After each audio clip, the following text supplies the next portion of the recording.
Hello everyone, I hope you all are fine. आज हम twelfth economics के अंदर चैप्टर नंबर 13 में हमारा नेक्स्ट टॉपिक करेंगे, जो कि हमारा है बैलेंस ऑफ पेमेंट इक्विलिब्रियम। हम लोग बैलेंस ऑफ पेमेंट पढ़ चुके हैं। बैलेंस ऑफ पेमेंट क्या होता है उसको हमने डिटेल में स्टडी किया। आज हम पढ़ेंगे कि बैलेंस ऑफ पेमेंट का इक्विलिब्रियम कहाँ पर होता है। सो देखिए, it is a situation when current account balance and capital account balance add up to zero and there is no movement in official reserves। देखिए, बैलेंस ऑफ पेमेंट इक्विलिब्रियम वो situation होती है जहाँ पर करंट अकाउंट बैलेंस और capital account का balance जो वो किसके इक्वल होता है, ज़ीरो के इक्वल होता है। मतलब ना तो ऑफिशियल रिजर्व में कोई मतलब ऑफिशियल रिजर्व के अंदर कोई मूवमेंट नहीं होता, मतलब ना तो कोई इंक्रीज़ होता है कुछ ऑफिशियल रिजर्व, ना ही डिक्रीज़ होता है ऑफिशियल रिजर्व। भाई देखो बेटा, रिसिप्ट ज़्यादा आएंगी, ठीक है, पेमेंट कम होंगी, तो ही तो ऑफिशियल रिजर्व्स के अंदर वो पैसा जो है वो जाएगा, ठीक है। और कम होंगी, रिसिप्ट कम होंगी, पेमेंट ज़्यादा होंगी, तो हम ऑफिशियल रिजर्व से लेंगे। सो यहाँ पर तो ऑफिशियल रिजर्व्स के अंदर कोई मूवमेंट ही नहीं होती। क्यों? क्योंकि करंट अकाउंट का बैलेंस और कैपिटल अकाउंट का बैलेंस क्या है, ज़ीरो है, ठीक है। सो इक्विलिब्रियम क्या होता है? इक्विलिब्रियम वो सिचुएशन होती है जहाँ पर receipt and payment of a country on account of economic transaction with rest of the world are exactly equal to each other. मतलब जहाँ पर जो कंट्री की रिसिप्ट्स हैं वो उसकी पेमेंट के इक्वल होंगी और ऑफिशियल रिजर्व्स के अंदर कोई भी मूवमेंट नहीं होता है, तो वो बैलेंस ऑफ पेमेंट इक्विलिब्रियम होता है। देखो ये रहा, current account balance plus capital account balance is equal to zero. जहाँ पर करंट अकाउंट बैलेंस और कैपिटल अकाउंट बैलेंस जीरो के इक्वल होता है and there is no movement of the official reserves. और ऑफिशियल रिजर्व्स के अंदर कोई भी मूवमेंट नहीं होती, ना तो ऑफिशियल रिजर्व बढ़ता है ना ही ऑफिशियल रिजर्व घटता है, ठीक है। तो ये था हमारा बैलेंस ऑफ पेमेंट इक्विलिब्रियम। अब बात आती है डिसइक्विलिब्रियम। डिसइक्विलिब्रियम तो इट मीन्स जीरो के इक्वल नहीं है, ठीक हो गया। अगर जीरो के इक्वल होंगी तो वो तो इक्विलिब्रियम हो गया। डिसइक्विलिब्रियम क्या होता है? देखिए, it is a situation when current account balance and capital account balance is not zero. मतलब ये वो सिचुएशन होती है जहाँ पर करंट अकाउंट बैलेंस और कैपिटल अकाउंट बैलेंस जीरो के इक्वल नहीं होता and it causes the movement of official reserves. और ऑफिशियल रिजर्व्स के अंदर मूवमेंट होती है। मूवमेंट मतलब इंक्रीज़ होगा या तो हमारा ऑफिशियल रिजर्व या फिर हमारा ऑफिशियल रिजर्व घटेगा, ठीक है।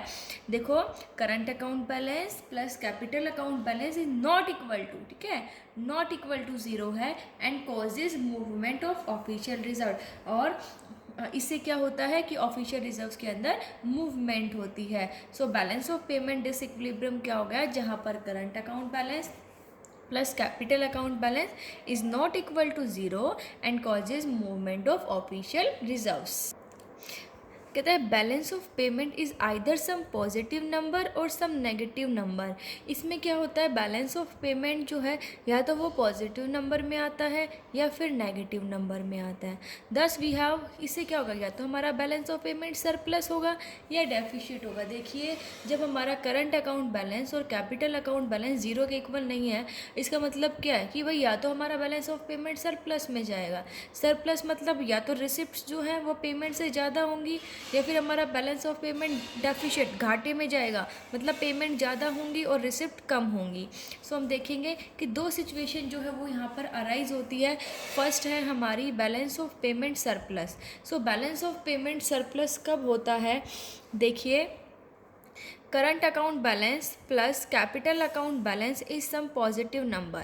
भाई बैलेंस ऑफ पेमेंट सरप्लस जब होता है जब करंट अकाउंट बैलेंस और कैपिटल अकाउंट बैलेंस जो है वो पॉजिटिव नंबर्स में, that is when receipts of a country on account of economic transactions with rest of the world exceeds its payment and consequently there is increase in official reserves. देखो, positive number क्या है कि जब एक country जो दूसरे देशों के साथ इकोनॉमिक ट्रांजेक्शन्स कर रहा है तो उसमें कंट्री की रिसिप्ट ज़्यादा हो और पेमेंट कम हो, जब भी तो उसको फ़ायदा होगा कि वो बाहर से, ठीक है, जो भी रिसिप्ट्स हैं उसकी आ रही हैं वो तो ज़्यादा हो, ठीक है, और जो पेमेंट है वो कम करें।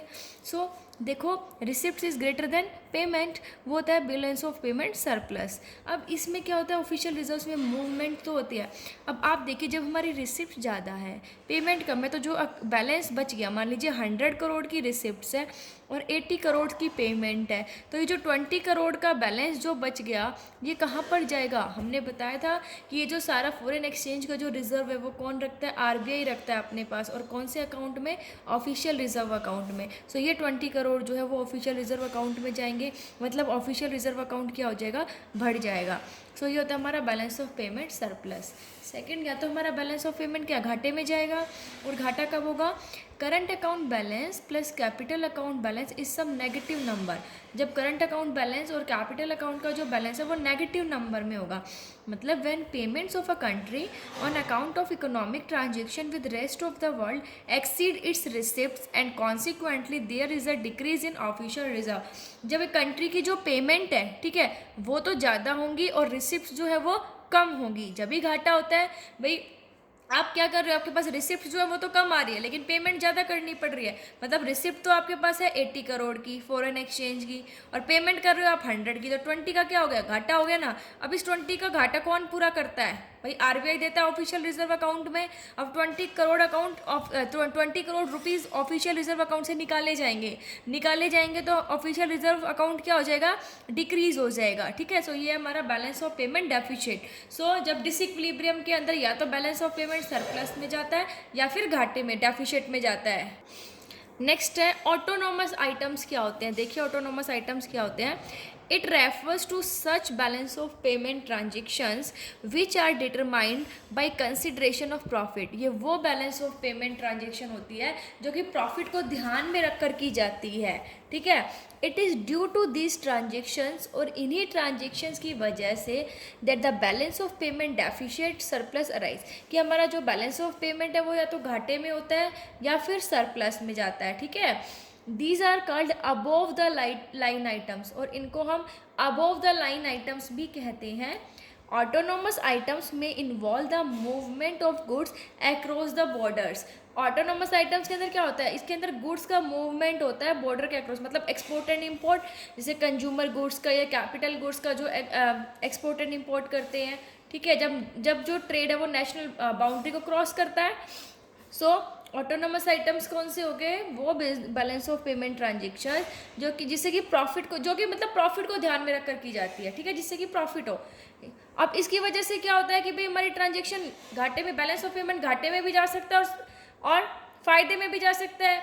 सीधी सी बात है, जब हम एक्सपोर्ट क्या कर रहे हैं, ज़्यादा कर रहे हैं, इम्पोर्ट कम कर रहे हैं, तो हमारे लिए फ़ायदा ही है, भाई हम बेच ज़्यादा रहे हैं, खरीद कम रहे हैं, ठीक है। तो रिसिप्ट्स हमारी ज़्यादा है, पेमेंट कम है, तो हमारा सरप्लस में जाएगा। लेकिन हमारी रिसिप्ट्स कम है, पेमेंट ज़्यादा है, तो हम डेफिशिट में जाएंगे, ठीक है। तो इससे बैलेंस ऑफ पेमेंट डेफिशिट में भी जा सकता है और सरप्लस में भी। इसे हम अबव द लाइन आइटम्स कहते हैं, और इसके अंदर जैसे गुड्स का मूवमेंट होता है क्रॉस द बॉर्डर, ठीक है। अब देखो जैसे एक्सपोर्ट एंड इम्पोर्ट करते हैं कंज्यूमर गुड्स का, कैपिटल गुड्स का।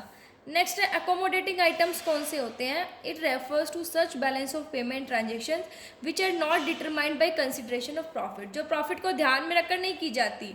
It is due to these transactions that balance of payment deficit surplus is corrected, और इन ट्रांजेक्शन्स की वजह से जो बैलेंस ऑफ पेमेंट जो डेफिशिट है, सरप्लस, उसको ठीक किया जाता है। इनकी वजह से तो क्या होता है, अराइज होता है, लेकिन अकोमोडेटिंग आइटम्स की वजह से क्या होता है, ठीक होता है। इन्हें बिलो द लाइन आइटम्स भी कहते हैं। इसके अंदर गुड्स का कोई मूवमेंट नहीं होता, ठीक है। इसके अंदर ओनली जो आरबीआई का ऑफिशियल रिजर्व अकाउंट है उसके अंदर जो उनके फॉरेन एक्सचेंज रखे हुए हैं उसका मूवमेंट होता है, ठीक है। डेफिशिट घाटा होगा तो ऑफिशियल रिजर्व देने पड़ेंगे, ठीक है। ऑफिशियल रिजर्व अकाउंट जो है वो कम हो जाएगा क्योंकि फॉरेन एक्सचेंज देने पड़ेंगे, और जब सरप्लस में होता है तो ऑफिशियल रिजर्व बढ़ जाता है, ठीक है। तो देखो कैसे ऑफिशियल रिजर्व जो है वो डेफिशिट और सरप्लस की जो सिचुएशन है उसको सही करता है। नेक्स्ट है significance of balance of payment account. जो बैलेंस ऑफ पेमेंट अकाउंट है उसकी इंपॉर्टेंस क्या है, ये हमारे डोमेस्टिक इकोनॉमी के फाइनेंशियल स्टेटस को दिखाता है, ठीक है। भाई कितनी बोरोइंग्स है, क्या है, सारा स्टेटस जो फाइनेंशियल स्टेटस है वो शो करता है balance of payment account. Next है net factor income from abroad को भी ये दिखाता है, ठीक है, जो कि नेशनल इनकम का कॉम्पोनेंट है। फिर है एक्स माइनस एम मतलब नेट एक्सपोर्ट्स, जो बैलेंस ऑफ पेमेंट है वो एक कंट्री के एक्सपोर्ट एंड इंपोर्ट को भी शो करता है, मार्केट पोटेंशियल को भी बताता है। जो बैलेंस ऑफ पेमेंट अकाउंट है वो डोमेस्टिक इकोनॉमी के अंदर मार्केट की पोटेंशियल बताता है, जो कि किससे पता चलता है, फॉरेन इन्वेस्टमेंट से पता चलता है, ठीक है। अब है next monetary and physical policy. अब बैलेंस ऑफ पेमेंट की जो परफॉर्मेंस है कंट्री की, एक जो बैलेंस ऑफ पेमेंट परफॉर्मेंस है वो फिजिकल और मॉनेटरी पॉलिसी को भी इम्पैक्ट करती है। अब फॉरेन एक्सचेंज जो है देखो ज़्यादा आ रहे हैं दूसरे देशों से, तो क्या होगा, मतलब डोमेस्टिक करेंसी की जो डिमांड है वो बढ़ गई है, ठीक है, प्रेशर है डिमांड का, तो आरबीआई क्या करेगी, मॉनेटरी पॉलिसी को अडॉप्ट करती है, ठीक है भाई। इन्फ्लेशन डिफ्लेशन को कंट्रोल करने के लिए आरबीआई अपनी मॉनेटरी पॉलिसी अपनाती है। ऐसे ही अगर फॉरेन इन्वेस्टमेंट कम आ रही है तो यहाँ पर क्या कहता है, मे पॉइंट टू हार्ड टैक्स लो बनाने पड़ते हैं डोमेस्टिक इकोनॉमी के अंदर, और गवर्नमेंट जो है वो क्या करती है, फिजिकल पॉलिसीज जो है उसे अडॉप्ट करती है। सो मॉनेटरी एंड फिजिकल पॉलिसी को भी बैलेंस ऑफ पेमेंट जो परफॉर्मेंस है वो काफ़ी इम्पेक्ट करती है।